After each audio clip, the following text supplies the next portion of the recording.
Et quand la tristesse arrive, je sais tu es là, toujours près de moi. Bon mercredi, bienvenue à votre émission de Victoire de l'amour. J'espère que vous allez bien ce matin, qu'on se prépare à vivre une magnifique journée et on rejoint immédiatement notre ami Luc Faneuf.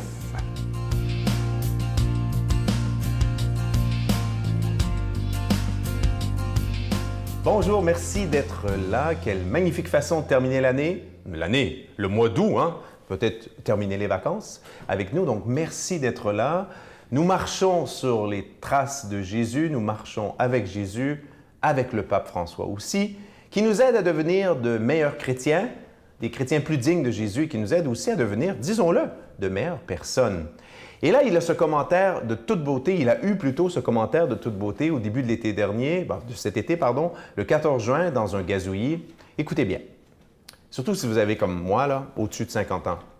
L'avenir d'un peuple suppose nécessairement la rencontre féconde entre les jeunes et les personnes âgées. Je répète, l'avenir d'un peuple suppose nécessairement la rencontre féconde entre les jeunes et les personnes âgées.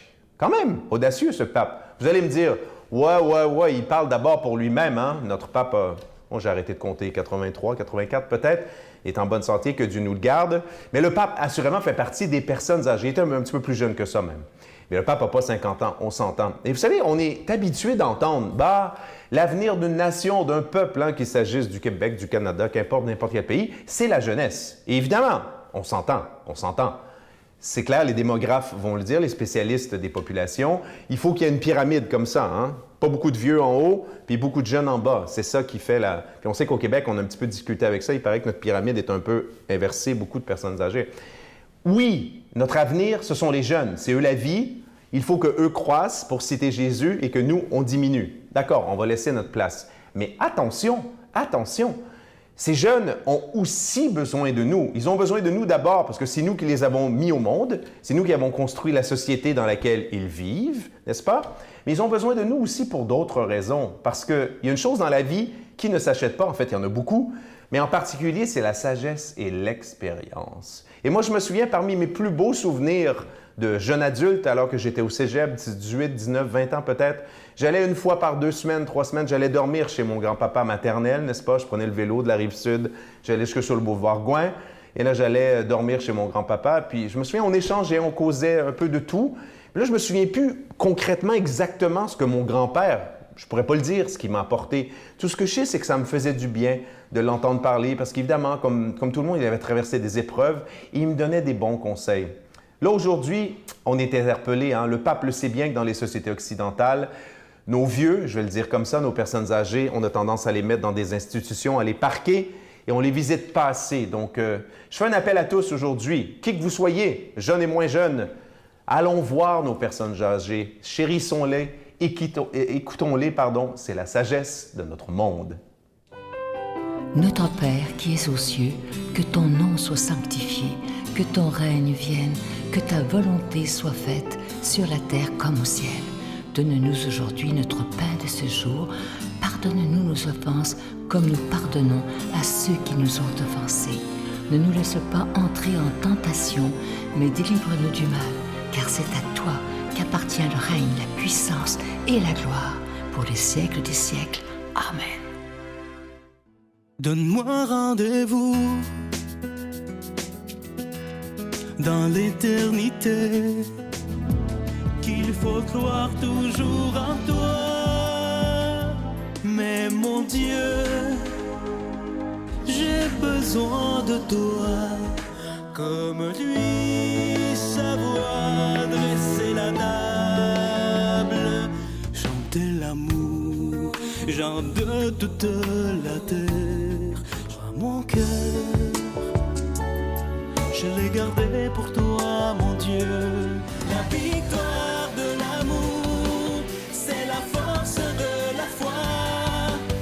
On a tous un rendez-vous dans les bras de Toujours heureux, en cette dernière semaine du mois d'août, de vous parler de ce beau cadeau du mois. Je vous en parle depuis un mois et c'était vraiment... Moi, c'est un de mes préférés depuis longtemps. Je dois vous dire que cette croix, elle est assez spéciale. Il s'agit de la croix du réconfort et de la sérénité. Vous voyez ce qui est inscrit sur la croix. « Seigneur, accorde-moi la sérénité. » Et comme je vous disais pendant tout le mois d'août, ce qui est spécial, c'est qu'on peut insérer nos intentions de prière dans le cœur de la croix parce que vous allez recevoir 3 petits papiers avec la croix pour y inscrire vos intentions de prière.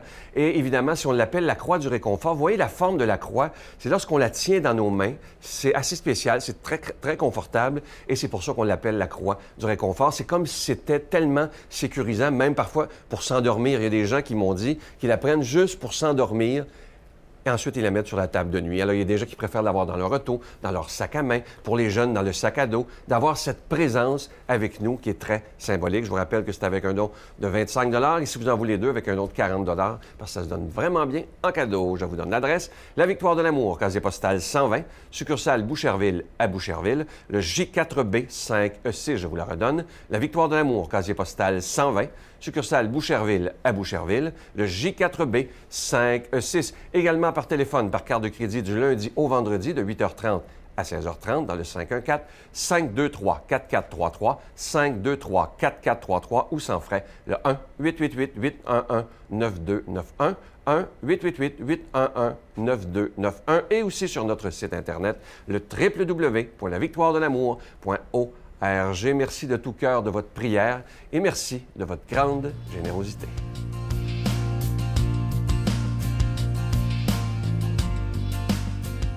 Mon Dieu, donnez-moi la sérénité d'accepter les choses que je ne peux changer, le courage de changer les choses que je peux et la sagesse d'en connaître la différence. Amen. Aujourd'hui, la parole de Dieu est proclamée par quelqu'un qui est avec nous depuis les tout débuts de la Victoire de l'Amour, l'abbé Donald Thompson.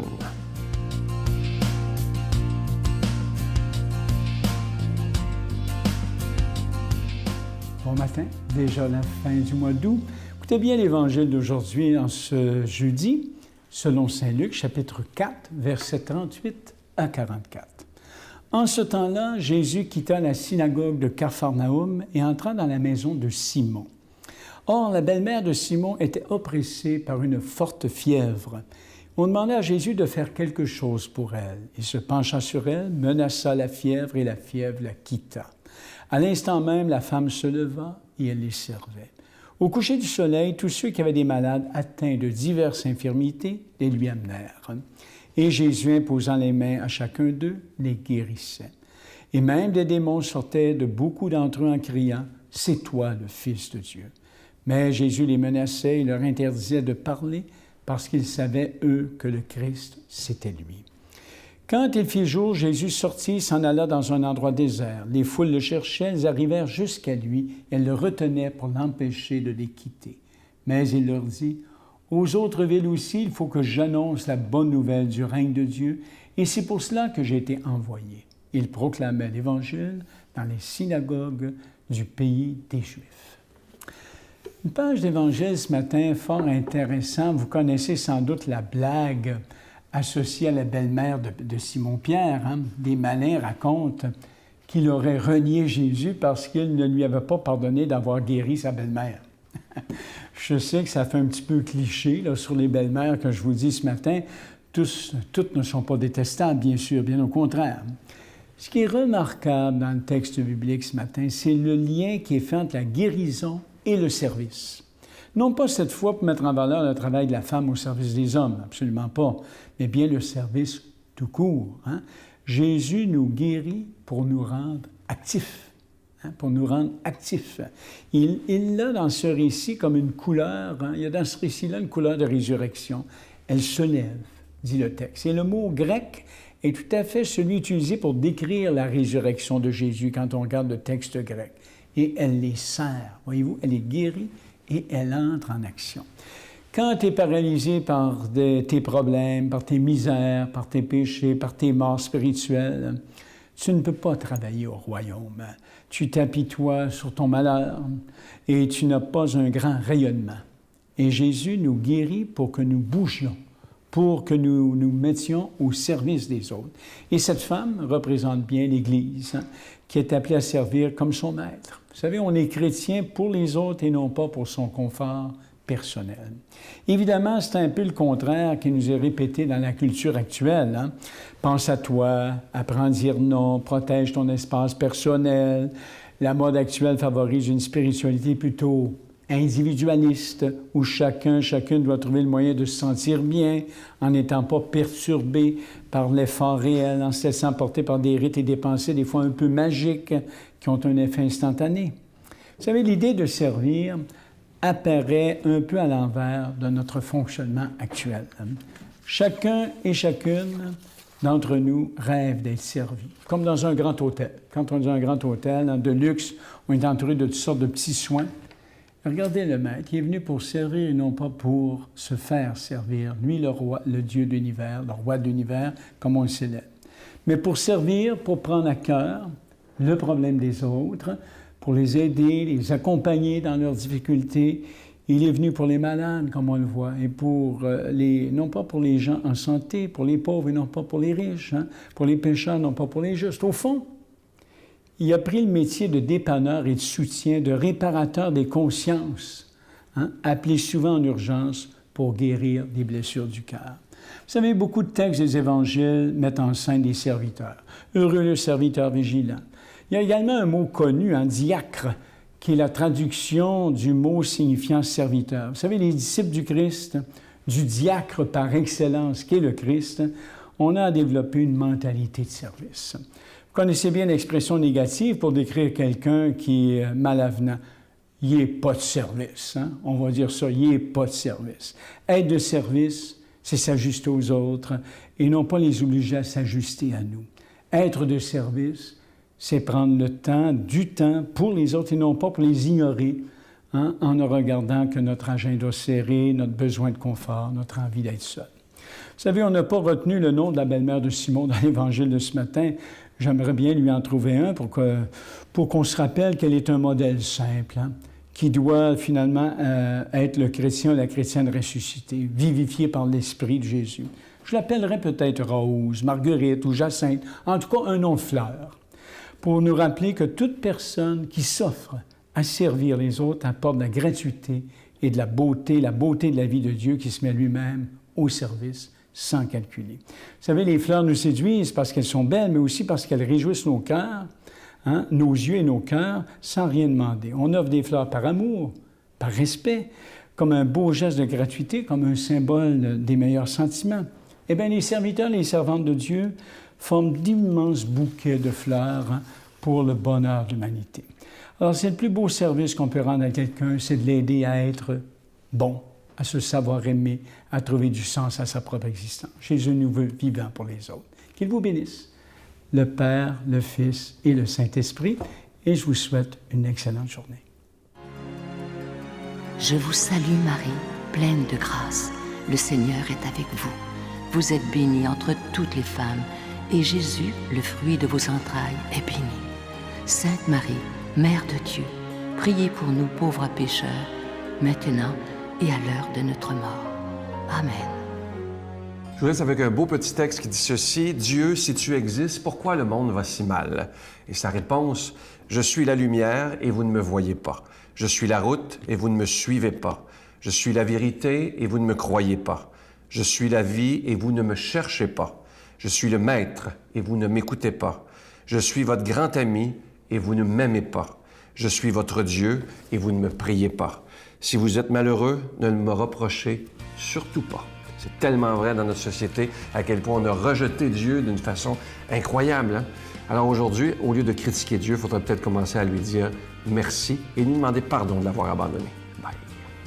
J'étais conscient aussi assez rapidement que c'était malsain et que ça me nuisait. Et ça, je crois que c'est une des grandes justices sur la Terre au niveau de la consommation, c'est qu'il n'y a aucune substance que tu peux consommer et t'en sortir indemne. Chacune, à sa façon, va t'affecter et t'envoyer les signaux du danger que ça représente.